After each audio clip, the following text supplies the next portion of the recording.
well, I can't talk about this movie unless I show this clip. There's really no point in hiding it. We all know what happens to Bambi's mom in this movie. And it messed up so many kids for life. But is that the only reason to enjoy Bambi? The answer is obviously no. Not only is the art in this movie just fantastic, I mean, good God, you just feel like you're in nature throughout this entire film. But it's the first time Disney's ever done a coming-to-age story. And it does it very well. Where Disney's always been good at creating villains and threatening obstacles to go up against, they knew to keep that to a minimum in this movie. The villain is man, and you never see him. But just the mere threat of him is enough to be intimidating. Everybody talks about the mother's death, but some of these other scenes can get pretty damn intense. We'd better fly. No, don't fly. Whatever you do, don't fly. He's almost here. I can't stand it any longer.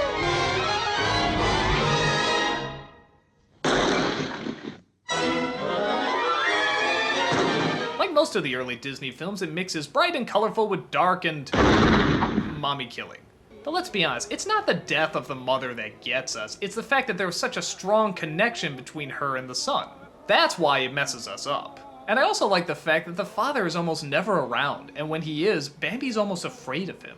Sort of a fascinating dysfunctional family that may or may not need to be, but again, that's sort of up for debate, and that's one of the reasons I do like this film so much. The answers are not clear-cut. Hell, even the questions aren't clear-cut. It's just the life of this deer. And all those typical children's cliches that you see in other kids' films, oh hell, you see in other adult films for that matter, are not here. And thank God, because you know what? This is enough. Sometimes just showing someone or something live their life is all you need.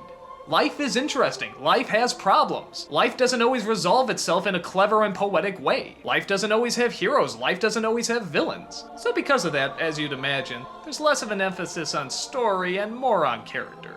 And while Bambi is not the most fascinating of characters, he's supposed to be sort of the every guy. He's the blank slate that's supposed to absorb love, fear, sadness, happiness, and whatever other emotions you can connect with.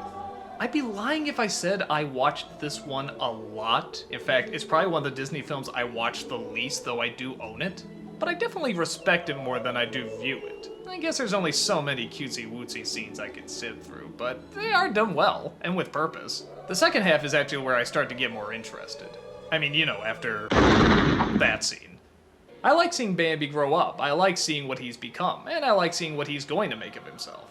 It's another one of those films where the lack of really complex characters is made up for in how much complexity they put into the backgrounds and the colors. Half the time the sceneries give you the emotions, and I like a film that can do that without cheating on the character necessarily. The emotions are there in the character, they're just emphasized by the surroundings. And Bambi is chock full of that. Heavy atmosphere in a heavy environment. It's easily one of Disney's finest.